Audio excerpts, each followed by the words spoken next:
I'm Paul Hicks. I work with Catholic Relief Services, and I'm the co-director for Raíces, our agricultural development program in El Salvador. I got involved in this work in 1993 when I joined the Peace Corps in Honduras. My work was to work with local communities to improve and expand water systems.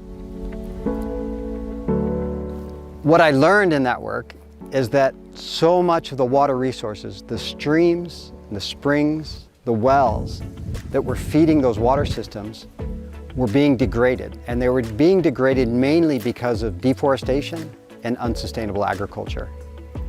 Parallel to our water program, we had a group of Peace Corps volunteers who were working in sustainable agriculture. So I started visiting them and learning some of the basics of how we could farm in ways that protected soils and protected and improved water resources. After the Peace Corps, I returned to the US and I started working in conservation work in the Pacific Northwest. I worked for a forest firefighter crew for a while in California. And then I went to study agriculture at the University of California, Davis. From UC Davis, I went to work for Catholic Relief Services in Albania, where I worked with communities and municipal governments to expand and improve their water systems. From Albania, I went to work in Mindanao in the southern Philippines, where I worked with local staff to develop a new agriculture program that was designed to promote sustainable agriculture practices. After 4 years there, I married a Filipina and I took her on a 5-year honeymoon to Afghanistan. And in Afghanistan, I was the country representative for CRS, where we started a new sustainable agriculture program and a water program. We worked really closely with some brilliant agricultural specialists from India and some brilliant committed people in Afghanistan. And we started setting up a set of agricultural practices that were designed to protect and restore water resources. In all those places, the same lesson kept coming back. It's all connected.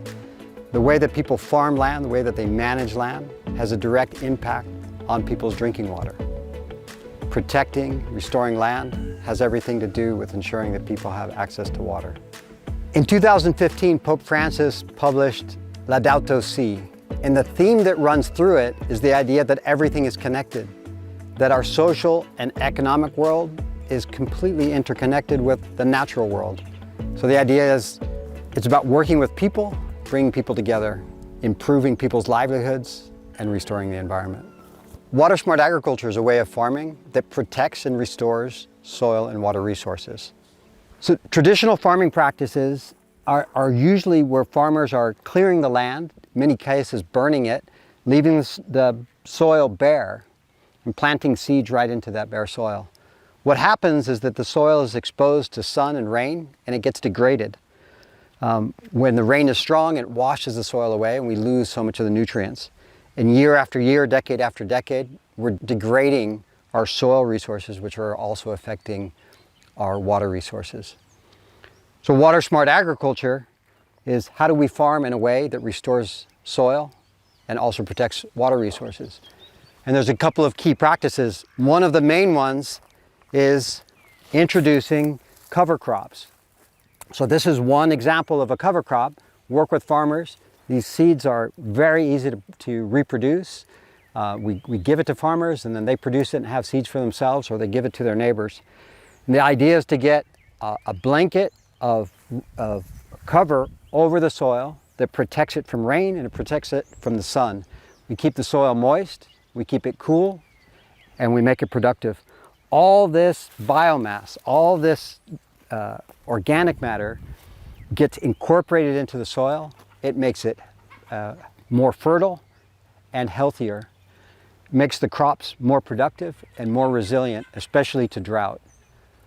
In the long term, this organic matter gets incorporated into the soil as soil carbon, and it becomes a sink for carbon. So water smart agriculture is also climate smart agriculture.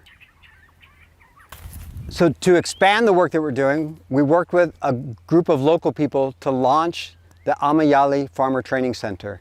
You see it in the background. This is a place where we bring local people, farmers, young people to learn the basics of water-smart agriculture. So this is one way that we scale and we seek sustainability. We're empowering local permanent actors to be the ones that take this forward.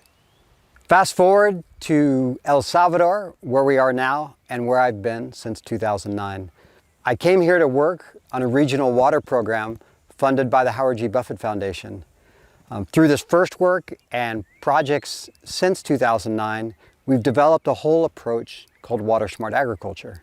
Water-smart agriculture is a way to farm that restores soil and water resources. It helps farmers produce more and earn more from their work.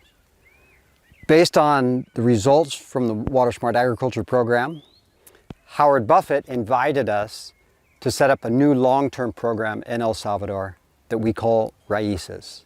Raíces means roots. The idea of Raíces was to take water-smart agriculture and do it at a massive scale. Raíces has become a network of local people committed to making a difference.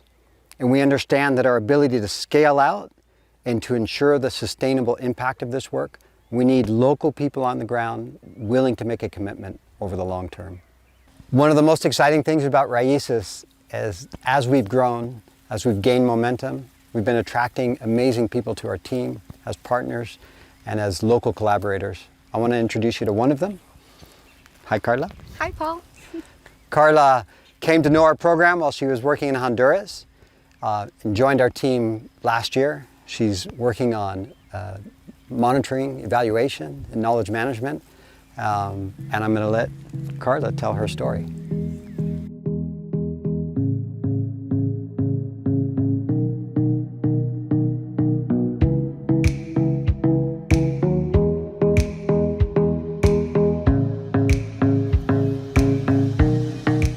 Hi everybody, my name is Carla Lara. I want to thank you for giving me the opportunity to talk about my experience with you. I want to start by saying that I'm a biologist and I did my study in the University of El Salvador, and that's when I had my first approach with agriculture. Obviously in the university they teach us about biodiversity and the threats. So as we know, one of the major threats to our forests, and especially here in El Salvador, is the expansion of the agricultural border. So when I was studying, I decided to do my thesis in getting to know a little bit the impact of this expansion of the agriculture in amphibians and reptiles. So that was like my first approach with agriculture. Then in 2012, I moved to Honduras, and the first project that I had in Honduras is like very biodiversity emphasized. We were like working with the government to strengthen the natural protected area system.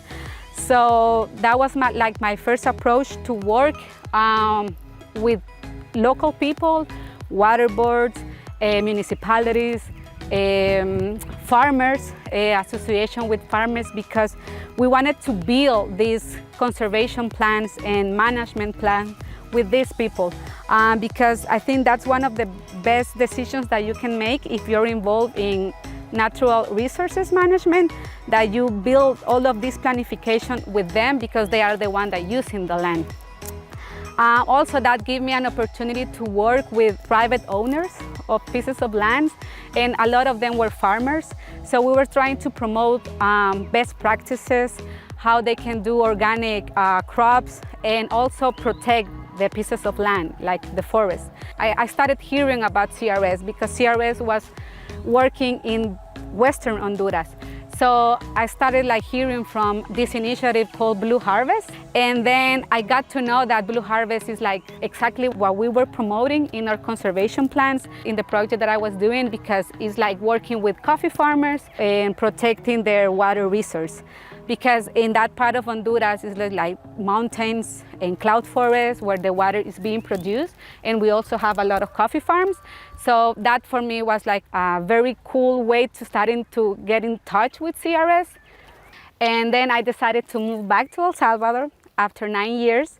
And while I was here, I was starting to collaborate and work with CRS. I had the opportunity to do a consultancy work with them, and that's when I came to this place in the beginning. I got to know these beautiful farms where they train farmers and young people in water-smart agriculture. And also I got to know another side of CRS, and for me that was very interesting as a biologist, because they also do studies based on soil and get information about the soil and give that information to farmers so they can plant better.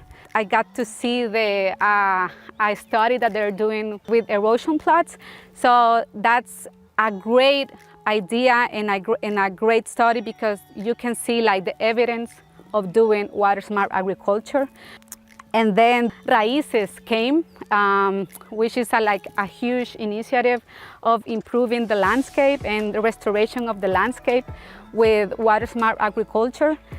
I remember very well, like 2 months ago, we organized a gathering of farmers and promoters.